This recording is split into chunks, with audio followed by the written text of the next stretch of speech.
나는 무엇을 아는가, 몽테뉴. 미셸 에켐드 몽테뉴는 프랑스 남서부 보르도 근처 영지를 물려받아 살며 수상록이라는 새로운 문학 형태를 개척한 인물이다. 그는 38세가 되던 1571년에 공직에서 은퇴하여 고향 성의탑을 서재로 개조하고 그곳에서 독서와 사색을 즐기며 글을 썼다. 그의 시대적 개인적 경험 그리고 그가 남긴 수많은 글들은 나는 무엇을 아는가? 라는 근본적 질문을 서구 사상계의 중심으로 끌어왔다. 몽테뉴는 아버지의 실험적 교육으로 6살 전까지 오직 라틴어만 익히도록 강요받았고 덕분에 어린 시절부터 고전에 대해 특별한 친밀감을 지니게 되었다. 그러나 당시 학교 교육은 체벌과 암기 위주였고 그가 학교는 어린 죄수들을 가둔 생지옥이라고 강도 높게 비판할 정도로 몹시 지루하고 폭력적이었다. 그는 13살 무렵 학교를 떠나 8년가량 귀족에게 필요한 예절과 전쟁 기술, 법학을 배웠다. 이후 보르도 고등법원 재판관으로 일하며 약 13년간 행정 법률 업무를 맡았는데 여기서 법이란 인간의 한계로 인해 늘 어긋나고 위선적이기 쉽다라는 냉소와 회의를 키웠다. 몽테뉴는 종교적으로나 문화적으로 혼종적 성격이 강한 지역에서 태어났다. 프랑스 남서부와 스페인 북동부가 맞닿은 피레네 접경지대는 바스크, 가스코뉴, 카탈루냐인들이 서로 뒤섞여 살던 곳으로 이방인 이단 등 다양한 요소가 공존했다. 몽테뉴의 증조할아버지는 소금에 절인 대구와 와인 장사로 부를 일구었고 그 돈으로 1477년 보르도 근방의 성을 샀다. 몽테뉴의 어머니는 유대인 추방 정책의 여파를 간접적으로 겪은 이른바 마라노 출신이었으며 몽테뉴와 두 형제는 가톨릭과 신교 유대교 분위기가 공존하는 가정에서 자랐다. 몽테뉴의 삶을 크게 바꾼 존재는 바로 친구 에티엔 드 라 보에티였다. 법률가이자 시인이었던 보에티는 몽테뉴에게 지적 정서적 영감을 주었고 두 사람은 신분 성격이 달랐음에도 깊은 우정을 나누었다. 그러나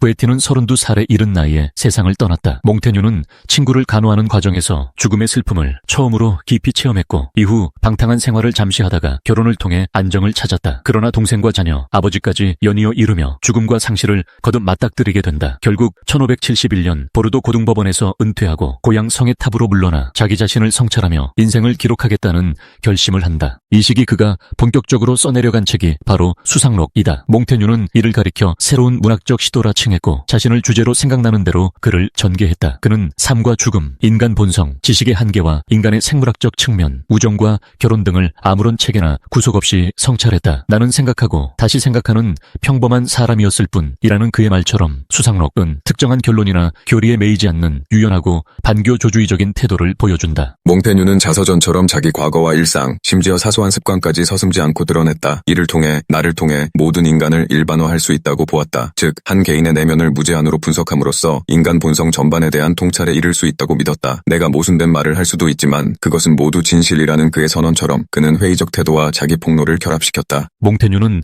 특정한 종교 교리나 도그마에 갇히지 않았다. 당시 프랑스는 신교도와 구교도 간 종교전쟁으로 피폐해졌고 몽테뉴는 절대적 진리라는 이름 아래 일어나는 폭력에 혐오감을 느꼈다. 그래서 나는 무엇을 아는가? 라는 질문을 중심에 두고 판단 유보의 태도를 중시했다. 섣부른 확신보다 유연한 사고가 필요하다고 본 것이다. 그는 확실성을 제공해준다고 여겨지는 법과 제도도 결국 불안정한 인간의 사물임을 지적했다. 은둔했다 하더라도 몽테뉴는 완전히 세상과 단절하지 않았다. 실제로 1580년대에 보르도 시장직을 역임했고 나바르의 앙리나 카트린 드 메디시스 등과 교류하며 법개혁이나 신구교 간의 중재 노력에도 참여했다. 또한 이탈리아로 장기 여행을 떠나며 다양한 풍경과 문화를 직접 체험했다. 그는 말 한 장 위에서 생각이 떠올랐다고 할 정도로 주어진 환경을 신체와 직접 교류하며 사고를 확장했다. 몽테뉴는 12살 아래 프랑스와와 결혼하여 6아이를 낳았으나 대부분이 요절했다. 결혼 생활에 대해선 내가 결혼을 경멸하듯 그래도 결혼이라는 틀 안에서 살아간다는 모순적 태도를 보였지만 궁극적으로는 부침을 인정하며 애정을 유지했다. 한편 친구 에티엔 드 라 보에티에 대한 그리움과 사랑은 수상록 곳곳에 드러나 있는데 보에티에가 죽은 뒤로 내 인생의 반쪽이 사라졌다. 고까지 표현했다. 실제로 몽테뉴가 보에티에의 죽음과 관련해 쓴 기록은 그가 죽음 자체를 어떻게 사유했는지 잘 보여준다. 몽테뉴의 회의주의는 인간 이성의 한계를 전면적으로 인정한다. 그는 원주민이나 장애인처럼 주류 사회가 어리석다고 여기는 이들도 그들만의 방식으로 이성적일 수 있다고 보았다. 또한 우리가 믿는 진실은 자주 허상에 가깝고 대부분은 타인이 믿도록 만들거나 관습적으로 굳어진 것일 뿐이라고 했다. 진실의 검증은 끝없이 열려 있으므로 어떤 주장이든 의심해야 한다는 것이다. 몽테뉴가 가장 경멸했던 것은 감추고 꾸미고 속이는 태도였다. 그는 단어의 뜻을 왜곡하는 행위를 공공사회의 배신으로 간주했다. 말과 글은 우리에게 주어진 유일한 소통 소통 도구이므로 이를 솔직하게 사용해야 한다고 믿었다. 그는 행복은 자신이 행복하다고 스스로 여기는 데 달려있다고 했다. 고대 스토아나 에피쿠로스처럼 마음가짐에 따라 삶이 달라진다고 보는 것이다. 문제는 사람마다 그 마음가짐을 단련하는 방식이 다를 수 있지만 최소한 우리 자신의 불완전함과 한계를 인정해야만 진정한 의미의 철학이나 사색이 가능하다고 보았다. 몽테뉴는 살아가는 동안 죽음을 담담히 맞이하는 연습이 중요하다고 주장했다. 죽음이 삶의 자연스러운 결말이라면 그것을 두려워하기보다는 삶 속에 포함시켜야 한다고 본 것이다. 그가 나는 배추를 심다가 죽음이 다가오면 그저 무심하게 배추를 심던 동작을 이어가고 싶다고 말한 것도 같은 맥락이다. 죽음을 매 순간 의식하면 삶을 망치고 전혀 의식하지 않으면 죽음의 위협에 휘둘릴 수 있기 때문이다. 몽테뉴가 가장 자주 언급한 죽음은 친구 베티의 사례였다. 그는 친구가 마지막까지 의식을 놓지 않고 대화하며 떠나는 모습을 아름다운 죽음이라고 회고했다. 반대로 자기 자신은 과연 어떤 순간에 어떻게 죽음을 맞을지, 그때 말을 할 수 있을지, 혹은 말 대신 글을 남기게 될지를 오래 고민했다. 실제로 몽테뉴는 1592년 9월 결석과 설염으로 인한 고통 속에서 가족과 시종들이 지켜보는 가운데 죽었다. 그는 침대에서 일어나 옷을 갖추어 입고 유산을 미리 나누어주고 마지막으로 방에서 미사를 드렸다. 이후 시신 처리나 장례 절차는 마음대로 하라고 할 만큼 초연했다. 오늘날 그의 유해는 여러 논란 끝에 보르도 대학 입구홀에 안치되어 있으나 진짜 유해는 오히려 그가 남긴 방대한 수상록 속에 담겨 있다고도 할 수 있다. 몽테뉴 이후로 너 자신을 탐구하라는 명제는 근대 철학과 문학에서 핵심 화두가 되었다. 그는 한편으로는 르네상스의 고전 부흥 전통에 서 있었고 또 한편으로는 근대적 개인성 주체성을 일찍 보여준 선구자였다. 데카르트나 파스칼 같은 이성주의 합리주의 철학자들은 몽테뉴의 회의주의를 극복할 방법을 모색함으로써 새 체계를 세우려 했고 실존주의나 윤리학 역시 그를 언급하지 않고서는 인간 이해를 논하기 어렵다는 평가를 받는다. 그러나 정작 몽테뉴 자신은 학자적 명예나 권위에는 무관심했다. 명성보다 덧없는 것은 없다며 인간의 이중성과 약점을 꿰뚫는 회의주의자적 태도로 일관했다. 그렇다고 냉소나 방종에 빠진 것은 아니고 오히려 진정한 자유와 평온을 위해 자기 자신을 거듭 탐구했다. 그의 말대로 세상에서 가장 중요한 일은 자신에게 속하는 법을 아는 것이며 자신에게 속한다는 것은 곧 자기 삶을 자기 방식대로 살고 자기 죽음을 자기식으로 준비하는 것이다. 몽테뉴의 생애는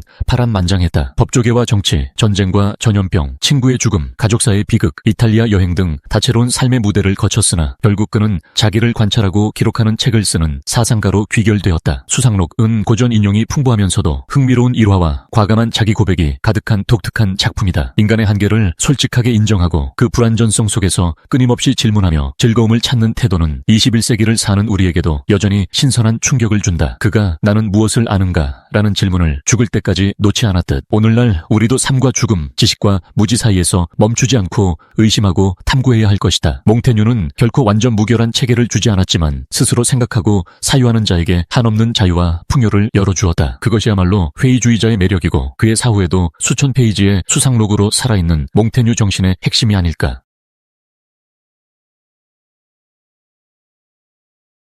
영혼의 지식을 붙들어 매지 말고 이 둘을 통합해야 한다. 영혼의 지식으로 물을 주지 말고 빛깔을 드려야 한다. 타인의 지식으로 박식해질 수 있다고 할지라도 우리 자신의 지혜로만 지혜로워질 수 있을 뿐이다.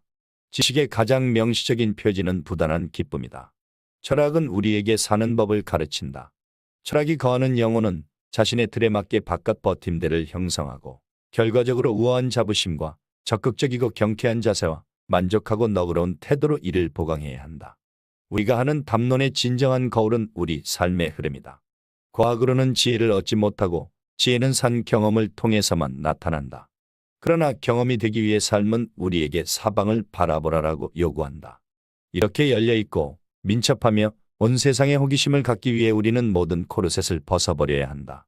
코르셋은 몸을 가두어 무르게 만들지만 우리는 단단해져야 한다. 코르셋은 형태에 대한 환상을 주는 반면 우리를 올가며 답답하게 한다. 책을 뒤지고 머릿속을 채우면서 박학은 한 번에 두 가지 잘못을 저지른다. 박학은 진정으로 배움이 가능한 유일한 저작인 세계라는 커다란 책에서 다른 곳으로 정신을 돌리게 만든다. 그리고 성찰의 길을 가로막으며 학식으로 찬 두뇌가 올바르게 만들어지지 못하게 방해한다. 전문 지식은 현실을 무수한 조각으로 분할하면서 삶을 추방한다. 삶은 모든 것으로 이루어지고 우리는 그토록 다양한 이 모든 것에 부딪힘으로써만 사는 법을 배우기 때문이다. 유일하게 유효한 가르침은 사는 법을 알려주는 가르침으로 철학이라고 일컫는다. 이는 배우고 이해하며 배우면서 자신의 불완전한 상태를 개선하려는 열망이다. 이러한 열망은 열망에서 비롯되는 사유와 행동이 함께함으로 영혼을 즐겁게 한다. 이는 자기 자신의 흔들림에만 따를 뿐 타인의 흔들림에는 따르지 않으면서 끊임없이 길을 가는 영혼의 즐거움이다. 자신과 일치를 이루고 자신의 생각을 말하며 자신의 말을 행하기에 영혼은 즐겁다. 이러한 일치는 결코 고정된 것이 아니며 날이 가면서 재조정되는 것이기에 영혼은 즐겁다. 살고 있는 동안 사는 법을 배우지 삶이 지나고 나서 사는 법을 배워야 하는 것이 아니기에 영혼은 즐겁다. 자신이 거하고 있는 육체에 그 자신의 건강을 반영하는 역동적이고도 자부심에 찬 자태를 새길 수 있기에 영혼은 즐겁다. 매 순간 존재의 시련을 느낌으로 죽을 준비가 되었기에 영혼은 즐겁다. 이러한 존재는 실현되는 것이지만 다행히도 불완전한 것으로 다시 말해 새로운 진보에 열려 있는 것이다. 지혜는 자신의 생각대로 다른 이들을 판단하지 않으면서도 자기 자신의 사유로 살아가는 기쁨이다. 지혜는 비슷함보다는 다름으로 더욱 풍요로워진다. 나와 다른 것은 나로 하여금 나 자신에게서 벗어나 다른 관점을 펼치게 만들기 때문이다. 너그러우면서도 지치지 않고 앞으로 나아가는 지혜는 무엇보다도 자신에게 속할 줄 아는 데 있다. 계속 즐거워하기 위해서 나는 나 자신에게서 멀어지게 만드는 압력으로부터 벗어날 줄 알아야 한다. 우리 각자는 내면의 자신만의 형태를 지니고 즐겁게 존재하기 위해서는 이러한 형태를 발견하고 간직해야 한다. 생성을 멈추지 말고 그대 자신이 되어라. 규칙으로 이루어진 사회는 그대에게 자신의 틀을 내밀고 그대는 그곳으로 들어가고 싶은 마음이 든다. 무수한 옛날 책과 요즘 책 앞에서 그대는 다양한 식으로 도피하고 싶은 마음이 든다. 박식해 보이거나 유행에 밝아 보이려고 거칠애를 하면서 전체를 그대가 정통한 단 한 가지로 국한시키면서 그대는 자신도 모르게 유행에 휩쓸리거나 피난처에 몸을 숨긴 채 사유하지 않으려고 한다. 사유한다는 말은 다른 관점으로 자신에게 자양분을 공급하면서 언제나 그대 자신을 통해 사유한다는 뜻이다. 그러나 다른 이들이 그대에게 가져다 주는 것을 다시 생각하지 않으면 그대 자신의 삶을 살지 못한다. 그대는 바로 그대 자신의 책을 써야 하고 이 책은 종이로 된 책이 아니다.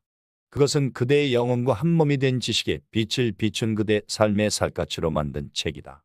이 지식은 책에서 얻은 지식이 아니라 실존적인 지식으로 그대가 세계와 맺는 관계에서 비롯된다. 이 지식으로 그대는 세계를 읽게 되고 세계에 대해 사람들이 그대에게 하는 말을 결코 덮어놓고 믿지 않게 된다. 무수히 쌓인 저작을 보고 낙심하는가? 그렇다면 그대 자신의 저작을 집필하라. 어떻게 해야 할지 모르는가?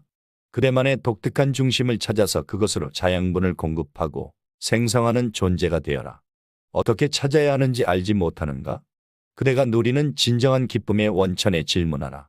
기쁨과 기분 전환을 혼동하는가? 기쁨은 사람을 강하게 만들지만 오락은 사람을 다치게 한다. 그대 자신이 되는 일이 두려운가? 하지만 그대 아닌 존재가 된다면 끔찍할 것이다. 그대 자신이 되는 일이 불가능하다고 생각하는가? 가능성은 그대 안에서 발휘되기만을 기다리는 중이다. 마음속 깊은 곳에서 나 아닌 존재가 되라는 부추김 너머로 나는 듣는다. 내 안에 내가 있으니 너 자신을 향해 길을 떠나면 삶이 내게 길을 보여줄 터이다.